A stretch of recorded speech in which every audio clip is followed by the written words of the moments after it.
Shalom jemaat Tuhan, shalom. Berikan tepuk tangan kemuliaan bagi Tuhan kita. Haleluya.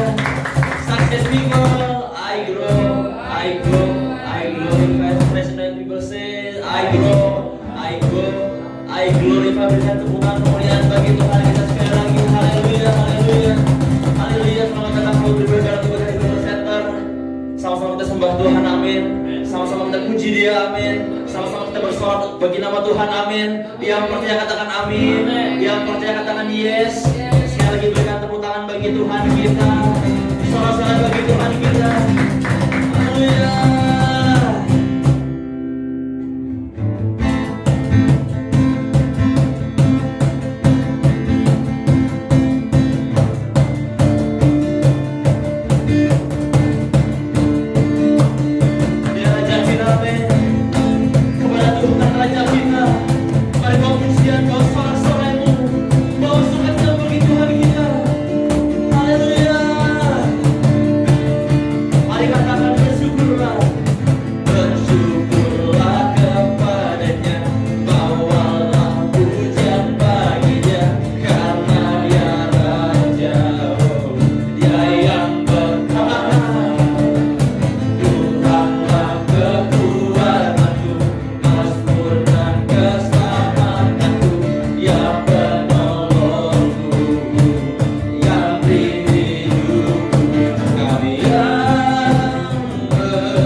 Percaya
hadirat Tuhan lebih dalam lagi. Dan pujian kita bersembah kita, merasakan hadirat-Mu Tuhan mengalir menjamah kami Tuhan. Ada sukacita, ada kesejahteraan yang kami rasakan ketika kami datang sama-sama menyembah-Mu Tuhan. Kita sama-sama datang memuji-Mu Tuhan. Kami sama-sama datang menyembah di hadirat-Mu Tuhan, dalam roh-Mu Tuhan.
Kekudusan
kasih Tuhan, malam hari ini kami boleh menyembah, kami boleh datang kepadamu Tuhan.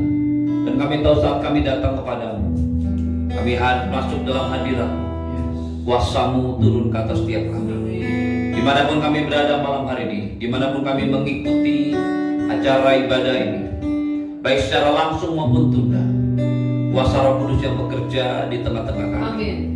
Kami percayakan kuasa-Mu Tuhan, karena Engkau Allah yang tidak terbatas. Kami tahu Roh Kudus inilah pekerjaan, bukan pekerjaan manusia. Tidak satu pun manusia yang bisa mengerjakan ini semua kalau bukan Engkau yang mengerjakannya. Karena itu kami berdoa, hamba berdoa di dalam nama Tuhan Yesus. Sementara kami memuji, sementara kami menyembah, sementara kami dengarkan firman-Mu, Engkau bekerja di tengah-tengah kami. Engkau menjamah setiap kami, melepaskan kami yang terikat, membebaskan kami yang terbelenggu, menyembuhkan kami yang sakit, mengangkat kami dan memenuhi kami dengan kuasa Roh Kudus-Mu, supaya kami bisa menjadi saksi-Mu untuk memberitakan kemuliaan nama Tuhan Yesus. Terima kasih Bapa. Di dalam nama Tuhan Yesus, semua yang percaya dan siap diberkati Tuhan berkata amin. Berikan tepuk tangan, berikan sorak-sorai bagi Tuhan. Dalam duduk, shalom Bapak Ibu yang dikasihi Tuhan, shalom, shalom, shalom. Kita seperti yang Bapak Ibu lihat di dalam flyer, malam ini kita akan melihat bagaimana orang yang diperlengkapi dengan kuasa Roh Kudus. Kita akan lanjutkan apa yang sudah saya sampaikan beberapa waktu, beberapa kali ibadah. Kisah masih di Kisah Rasul pasal yang pertama. Kisah para Rasul yang pertama, kita akan baca 2 ayat saja, karena ini sudah beberapa kali kita baca beberapa waktu yang lalu. Ayat Kisah Rasul pasal yang pertama ayat 20 dan 21. Ayat 20 dan 21. Kisah Rasul pasal yang pertama ayat 20 dan 21. Jadi harus ditambahkan kepada kami seorang dari mereka yang senantiasa datang berkumpul dengan kami selama Tuhan Yesus bersama-sama dengan kami, yakni mulai dari baptisan Yohanes sampai pada hari Yesus terangkat ke surga meninggalkan kami, untuk menjadi saksi tentang kebangkitannya. Bapak Ibu yang saya kasih dalam Tuhan, kematian Yudas membuat bilangan mereka rasul-rasul menjadi tidak genap. Itu sebabnya Pak Petrus bangkit berdiri dan dia mengusulkan. Dia lalu berkata, jadi harus ditambahkan kepada kami seorang dari mereka yang senantiasa datang berkumpul dengan kami selama Tuhan Yesus bersama-sama dengan kami, mulai dari baptisan Yohanes sampai pada hari dia terangkat ke surga. Bapak Ibu, kita harus lihat kembali latar belakang daripada ayat yang kita baca. Ketika itu 11 murid Yesus bersama-sama dengan orang-orang yang menyaksikan kenaikan Tuhan Yesus ke surga. Mereka diminta oleh Tuhan Yesus tidak meninggalkan kota Yerusalem. Mereka diminta untuk tetap tinggal di Yerusalem, menantikan janji Bapa.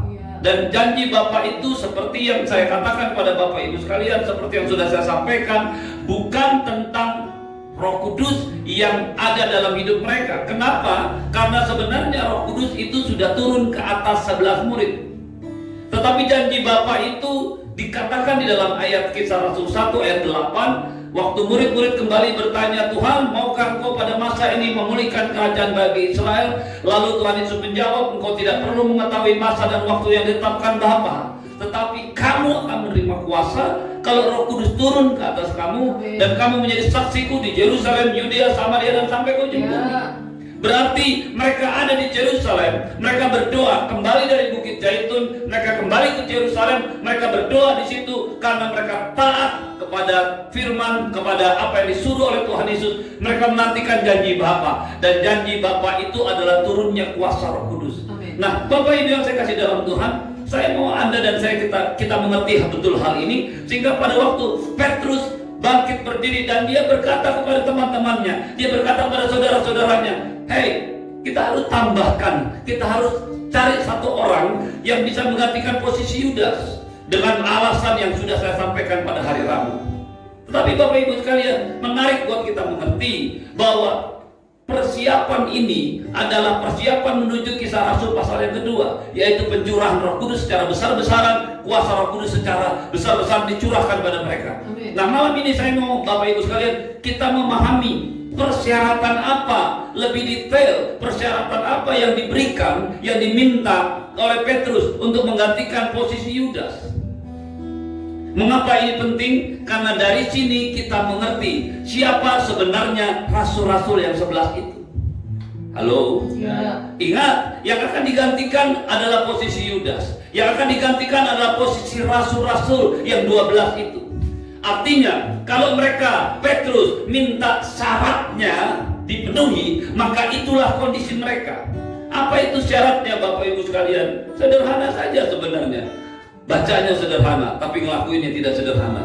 Dia katakan begini, jadi harus ditambahkan kepada kami seorang dari mereka yang senantiasa datang berkumpul dengan kami selama Tuhan Yesus bersama-sama dengan kami. Harus ada satu orang yang selalu bersama-sama dengan mereka, mulai dari Tuhan Yesus datang ketemu dengan mereka sampai kemudian Tuhan Yesus meninggalkan, dari baptisan Yohanes sampai pada Yesus terangkat. Dan Bapak Ibu sekalian, nggak gampang memenuhi kualifikasi ini. Dan kualifikasi ini juga sebenarnya adalah kualifikasi mereka. Jadi kita mengerti kenapa mereka bilang, ayo kita tarik satu orang untuk melengkapi kita. Siapa? Orang yang selalu bersama-sama dengan kami, mulai dari baptisan Tuhan Yesus sampai Tuhan Yesus terangkat. Artinya kami juga itu. Dan ini menunjukkan 3 hal. Saya sudah sampaikan pada hari Rabu yang lalu. Yang pertama, menunjukkan kesetiaan. Bahwa seseorang sebelum diperlengkapi, sebelum mengalami kuasa Roh Kudus, dia adalah orang yang harus setia. Mengapa Bapak Ibu sekalian? Karena kita mengerti tujuan pencurahan Roh Kudus itu bukan buat main-main. Kisah Rasul 1 ayat 8 mengatakan dengan jelas, kamu akan menerima kuasa, makanya tunggulah di Yerusalem. Kamu akan menerima kuasa dan kamu akan jadi saksiku di Yerusalem, Yudea, Samaria dan sampai ujung bumi. Kuasa yang mereka nantikan, kuasa yang dijanjikan oleh Tuhan Yesus bukanlah kuasa untuk show, bukanlah kuasa untuk sekedar nyaman dalam hidup, bukanlah kuasa untuk sekedar mengerti dan bersukacita dalam Tuhan, bukan itu. Kuasa yang dituru, yang diminta, yang dijanjikan oleh Tuhan Yesus, yang diminta murid-murid tunggu adalah kuasa yang akan mengubah hidup mereka menjadi saksi. Tapi ternyata Bapak Ibu sekalian, kita tahu persis betapa berbahayanya kuasa ini turun kepada orang yang salah, kepada orang yang belum siap. Itu sebabnya Bapak Ibu sekalian, Tuhan Yesus minta pada mereka, tunggu. Dan ada satu pelajaran berharga. Dan waktu saya merenungkan ayat ini luar biasa. Persyaratan pengganti Yudas itu artinya equal, sama dengan apa yang dialami oleh 11 murid. Yang pertama, mereka harus orang yang setia. Mulai dari baptisan Tuhan Yesus sampai pada hari terangkat, selama 3 tahun setengah lebih, orang ini yang akan menggantikan Yudas bersama-sama dengan Tuhan Yesus. Ini bicara kesetiaan Bapak Ibu sekalian. Amin. Kesetiaan itu menunjukkan keadaan diri kita setelah melewati banyak hal dalam hidup ini. Alkitab berkata banyak orang menyebut dirinya baik hati, tapi orang yang setia, siapakah yang mendapatkannya? Kesetiaan menunjukkan satu proses kehidupan yang terjadi dalam hidup ini. Kesetiaan bukan hanya 1-2 tahun, bukan hanya 1-2 bulan. Kesetiaan menunjukkan juga kontinuitas, kestabilan. Bapak Ibu yang dikasihi Tuhan, saya mengerti betul apa yang Yesus lakukan dengan murid-muridnya. Dia tegur mereka, dia ubah mereka. Beberapa kali murid-muridnya, satu kali Tuhan, banyak orang yang meninggalkan Tuhan Yesus. Tuhan Yesus tanya kepada murid-muridnya, kenapa kamu nggak meninggalkan aku? Disitulah bicara kesetiaan, saudara. Mengapa seorang pengganti Yudas harus setia? Karena dia sudah melewati satu ujian, waktu. Yang kedua, yang selalu bersama-sama dengan kami, senantiasa berkumpul dengan kami selama Tuhan Yesus bersama-sama dengan kami. Yang kedua, persyaratannya itu adalah mengerti pengajaran Tuhan Yesus. Bapak Ibu yang saya kasihi dalam Tuhan, buat kita yang hari ini merasa sebagai orang karismatik, kadang-kadang kita selalu berkata tentang karunia, kita selalu berkata tentang Roh Kudus, tapi kita lupa berbicara tentang pengajaran firman Tuhan. Bapak Ibu yang saya kasih dalam Tuhan, seorang pengganti Yudas, dia harus orang yang selalu bersama-sama dengan Tuhan Yesus. Ngapain? Dengerin itu pengajaran.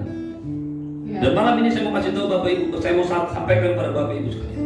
Inilah yang juga menjadi dasar kenapa Tuhan Yesus perlu waktu 30 tahun.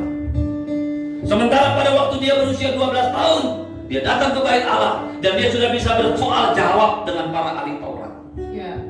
Dari sisi kemampuan, Tuhan Yesus sudah menunjukkan potensi yang luar biasa. Itu sebabnya Alkitab tidak mencatat apa yang dia lakukan dari umur 12 sampai umur 30. Tapi Bapak Ibu sekalian, bukan berarti Tuhan Yesus itu tidak memahami Taurat, tidak memahami belajar. Saya mau Bapak Ibu sekalian mengerti, pada waktu Tuhan Yesus datang dan dia mengajar di bait Allah, dan orang-orang memanggil dia, termasuk orang Farisi, termasuk ahli Taurat yang bernama Nikodemus. Waktu dia lihat Yesus mengajar, dia mau ketemu dengan dia. Status dia tidak memungkinkan dia bertanya kepada Tuhan Yesus. Pada waktu malam dia datang kepada Yesus, dan saudara tahu apa? Bagaimana dia memanggil Yesus? Rabi. Mengapa Yesus dikatakan Rabi? Karena Yesus sudah memenuhi kualifikasi atau persyaratan akademis seorang Rabi. Bapak Ibu sekalian, untuk menjadi seorang Rabi di Israel, mereka harus melewati 4 tahapan pendidikan.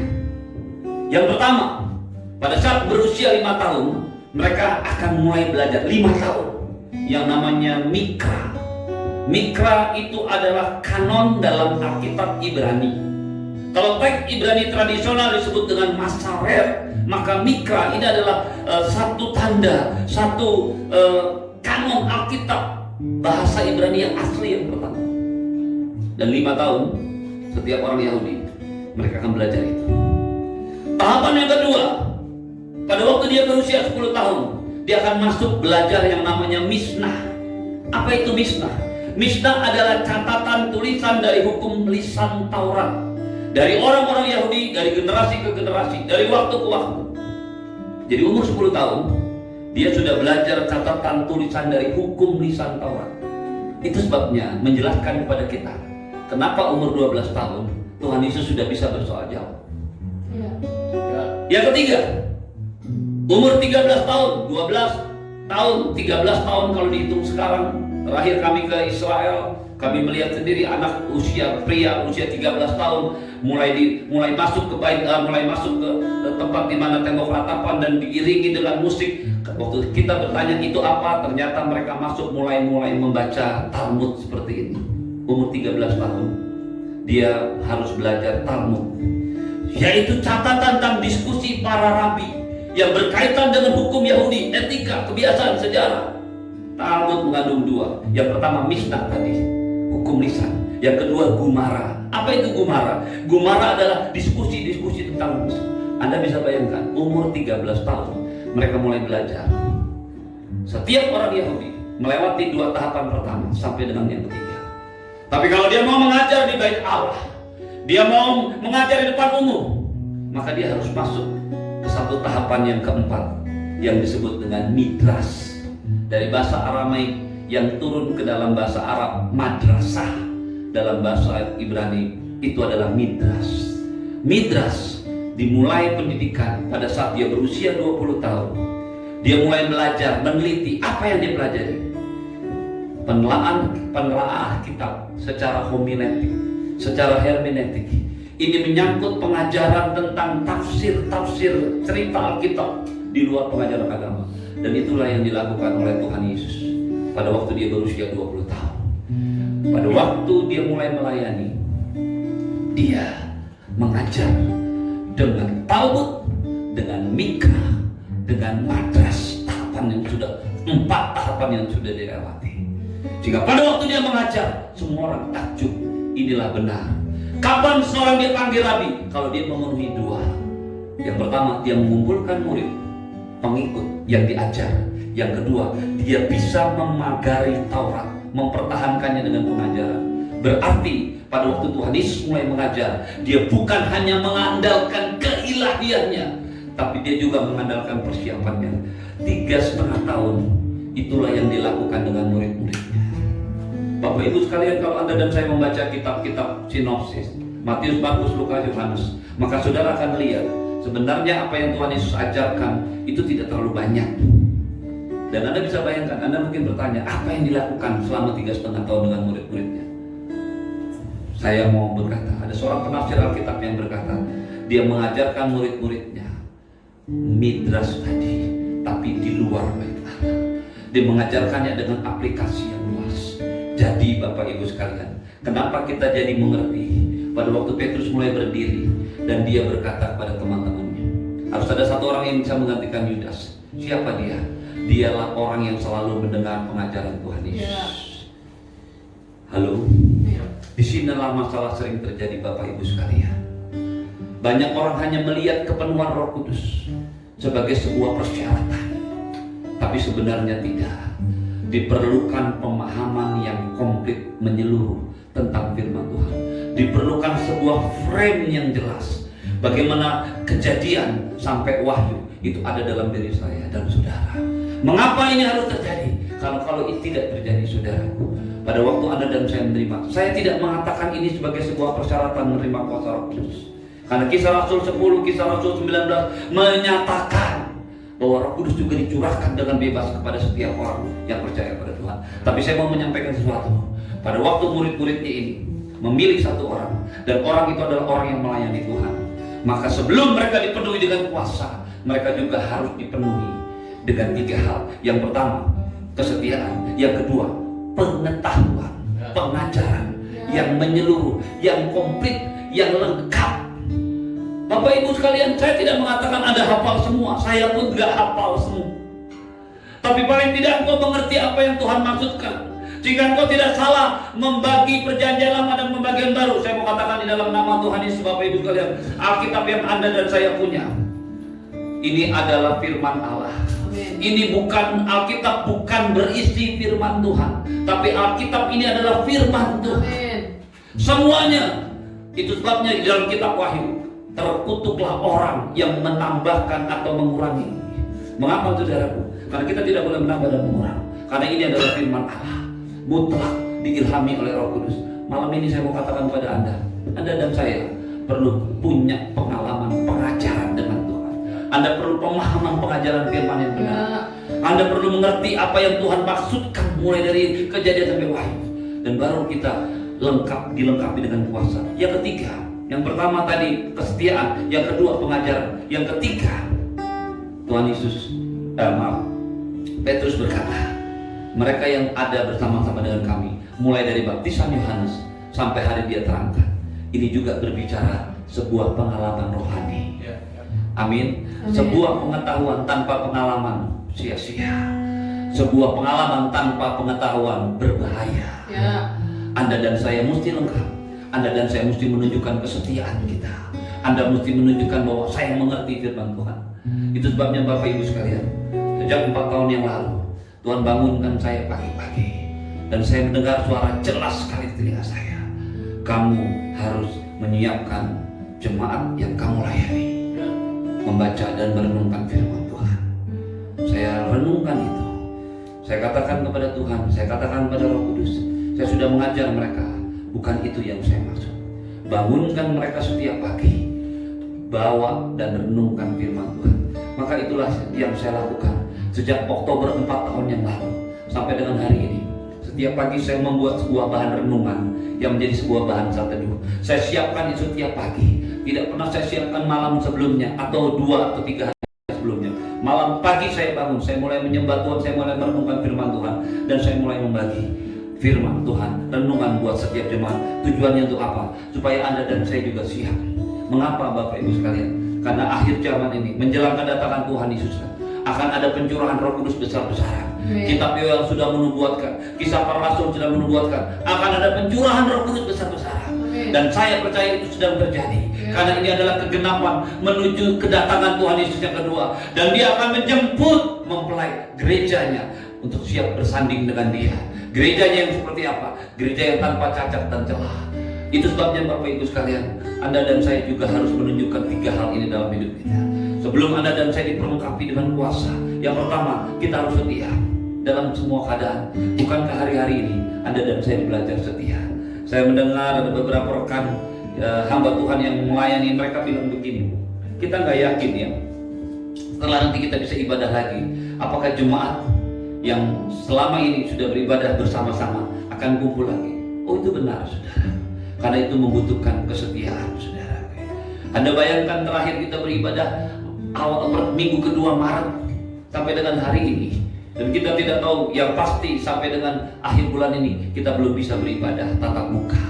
Tidak tahu bagaimana dengan Juni, kita melihat bagaimana cara Tuhan mengembalikan semuanya. Tapi saya mau kasih tahu pada Bapak Ibu sekalian, disinilah kita diperlukan kesetiaan. Di sini diperlukan kesetiaan Anda dan saya mengikut Tuhan.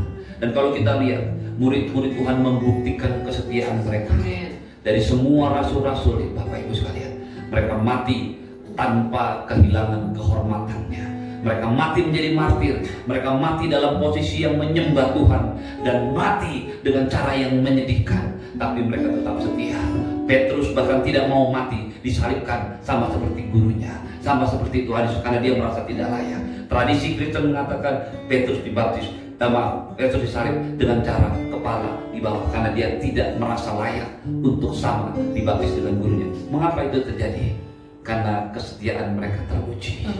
Mulai dari Yakobus yang dipancung pedang, semua murid-muridnya, termasuk Yohanes yang sudah pernah mengalami masuk ke dalam penggorengan minyak yang menyala. Tapi karena Tuhan punya rencana buat dia diselamatkan karena dia harus menulis kitab Wahyu. Malam ini saya mau katakan kepada Bapak Ibu sekalian, pencurahan Roh Kudus yang Tuhan berikan kepada kita bukan tanpa tujuan. Kuasa Roh Kudus, kuasa untuk melakukan mujizat, kuasa untuk mengusir setan-setan, kuasa untuk memberitakan Injil, itu bukan pekerjaan yang mudah. Tapi Roh Kudus akan memampukan kita. Waktu kuasa Roh Kudus itu turun, itu bukan sesuatu yang murah. Amin. Yesus perlu pembayaran dengan sangat mahal. Tapi kuasa Roh Kudus ini juga Anda dan saya terima sebagai sebuah kasih karunia daripada Tuhan. Lalu apa yang harus Anda dan saya lakukan? Sama seperti Petrus berdiri dan dia berkata, biarlah seorang dipilih dari antara mereka yang bersama-sama dengan kami, mulai dari baptisan Yohanes sampai pada hari di mana Tuhan Yesus meninggalkan mereka. Tuhan membutuhkan kesetiaan. Kitab Wahyu mengatakan jelas, hendaklah engkau setia sampai mati, maka aku mengaruniakanmu kepadamu kehidupan. Yang kedua, Anda dan saya perlu mengenal Tuhan lebih lagi. Kesempatan banyak di rumah, seharusnya menjadi kesempatan yang luar biasa buat Anda menyelesaikan kitab ini, Alkitab ini. Kalau Anda belum pernah menyelesaikan, inilah waktu yang terbaik. Karena begitu keadaan menjadi normal, begitu mal-mal mulai menggoda, begitu mulai kegiatan-kegiatan, restoran-restoran mulai menggoda, Anda akan lebih sulit lagi untuk membaca dan merenungkan firman Tuhan. Hari-hari ini, jangan katakan, oh Pak, hari ini toko Alkitab tutup. Kita baru saja pesan 2 minggu yang lalu Alkitab dan ada kiriman online. Kita beli secara online. Beli Alkitab, jangan punya banyak alasan. Kalau Anda mau merenungkan firman Tuhan, Anda mau mengerti firman Tuhan, selesaikanlah pembacaan Alkitab. Selesaikanlah. Dan yang ketiga, Anda dan saya perlu pengalaman rohani. Waktu 3 hal ini terjadi dalam hidup kita dan kuasa Roh Kudus dicurahkan pada kita, tidak ada seorang pun di antara kita yang memanfaatkan kuasa Roh Kudus untuk kepentingan pribadi. Tapi kita lakukan semua dengan penuh kesetiaan. Kita lakukan semua dengan penuh pengertian. Amin. Mari kita bangkit berdiri. Ya Rana Macana, ya Rana Ya Rana, ya Rana Macana. God, Holy Spirit, I need you. God,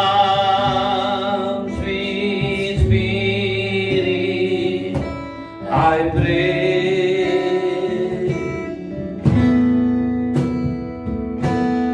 come with your strength and your power, come with your arms and your way. Malam hari ini, kalau kau membutuhkan kuasa Roh Kudus, walaupun murid-murid sudah memiliki kesetiaan, sudah memiliki pengajaran yang lengkap. Mereka sudah mengalami pengalaman-pengalaman rohani. Tapi Tuhan Yesus tetap meminta mereka, tunggu di Yerusalem sampai kamu diperlengkapi dengan kuasa dan tempat yang maha tinggi. Sebab Yohanes membaptis kamu dengan air, tapi tidak lama lagi kamu akan dibaptis dengan Roh Kudus. Bapak Ibu sekalian, saudara yang saya kasih dalam Tuhan, ketiga hal tadi itu menjadi sebuah bekal bagi Anda dan saya untuk diperlengkapi dengan kuasa dari tempat yang maha tinggi. Malam hari ini saya mau katakan padamu, Roh Kudus akan turun ke atasmu. Roh Kudus yang Allah yang tidak terbatas. Saya ingin berdoa dari tempat ini. Sementara engkau bangkit berdiri dari tempatmu, bangkit berdiri dari tempat dudukmu masing-masing. Angkat tanganmu dan sembah Tuhan. Katakan, Come Holy Spirit. Come Holy Spirit. I need you. Come sweet Spirit.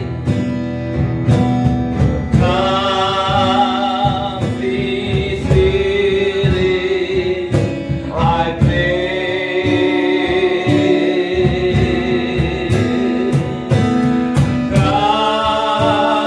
with your strength and your power.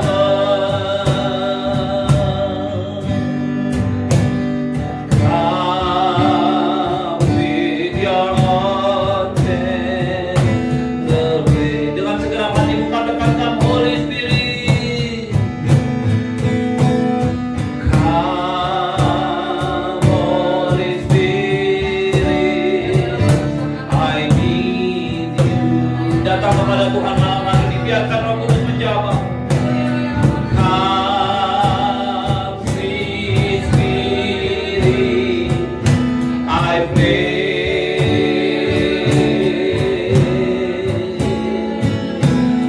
Come with your strength and your power. Come with your tender way. Begitu Anda dan saya siap, begitu Anda dan saya menunjukkan kesetiaanmu kepada Tuhan, dan kau merenungkan setiap firman Tuhan ini dengan baik, kau akan dibawa Roh Kudus untuk mengalami pengalaman-pengalaman rohani bersama-sama dengan sesuai dengan firman. Malam ini Bapak Ibu sekalian, karena waktunya sangat terbatas, saya tidak bisa berdoa panjang-panjang bagi Bapak Ibu. Tapi saya mau katakan kepadamu, Roh Kudus sanggup menjamah dimanapun kau berada, apapun yang sedang terjadi dalam hidup. Engkau perlu kuasa Roh Kudus. Engkau perlu datang kepada Tuhan dan berkata, Come, mari datang Roh Kudus, penuhi aku, penuhi aku. Dengan segenap hatimu katakan, Come Holy Spirit. Come Holy Spirit. I need you. Come Holy Spirit. Come sweet Spirit. I pray.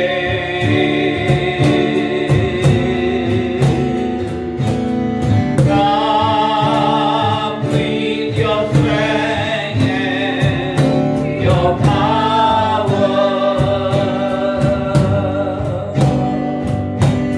Come with your tender way.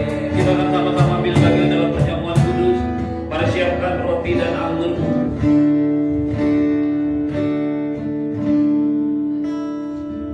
Angkat roti tinggi-tinggi di atas kepala. Tuhan Yesus pada malam waktu dia diserahkan mengambil roti, dan sesudah mengucap syukur atasnya, dia memecah-mecahkannya lalu berkata, inilah tubuhku yang diserahkan bagi kamu, ambillah dan makanlah menjadi peringatan akan aku. Lalu ia mengambil cawan sesudah makan dan berkata, cawan ini adalah perjanjian baru yang dimeteraikan oleh darah. Ambillah dan minumlah, sebab setiap kali kamu meminumnya, kamu memberitakan kematian aku sampai aku datang kembali. Bapak Ibu yang dikasihi Tuhan, mari dengan iman sebagai bagian dari percaya kita kepada Tuhan, kita lakukan perjamuan kudus ini. Angkat roti tinggi-tinggi di atas kepala. Bapak Ibu jemaat yang dikasihi Tuhan, bukankah roti yang pecah-pecahkan ini adalah persekutuan dengan tubuh Kristus? Maka dengan iman dalam nama Yesus.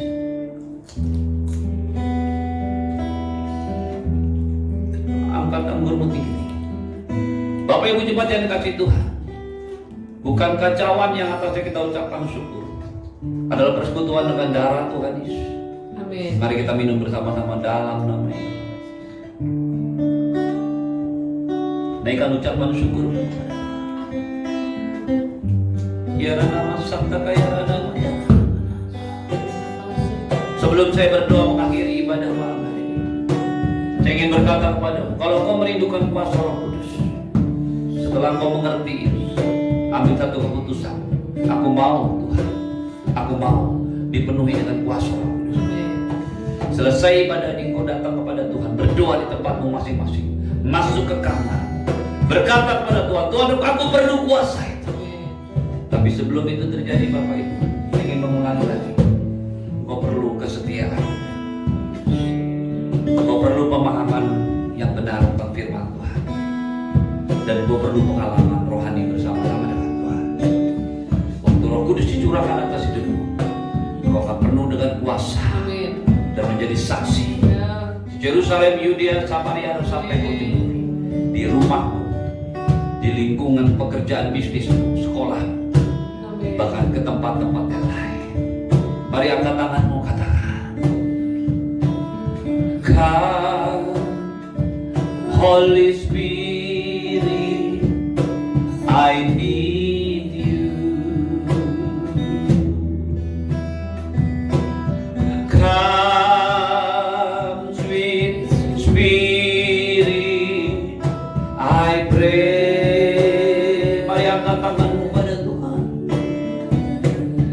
Come with your strength and your power.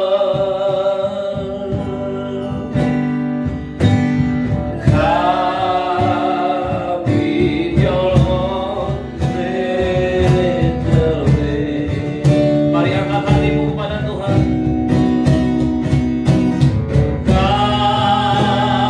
Holy Spirit, I need you. Mari angkat hatimu, angkat tanganmu kepada Tuhan.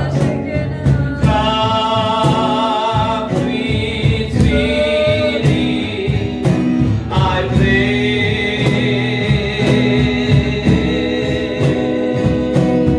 Come with your strength and your power.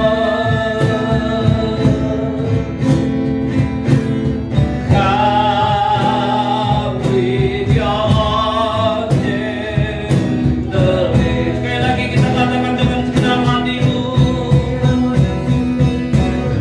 Come, Holy Spirit, I need you. Bapakku berdoa bagi setiap umatmu, dimanapun mereka berada. Di dalam nama Tuhan Yesus aku berdoa perkembangan tangan mereka. Mereka penuh dengan Roh Kudus. Mereka penuh dengan kuasa-Mu. Malam hari ini jamahmu, jamahanmu atas mereka.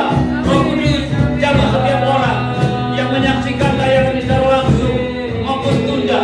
Aku berdoa di dalam nama Tuhan Yesus, pengurapan Allah turun atasmu, menjamahmu, membangkitkan kau, menguatkan kau, memenuhi kau, menjadikan kau saksi-saksi Tuhan yang berkuasa.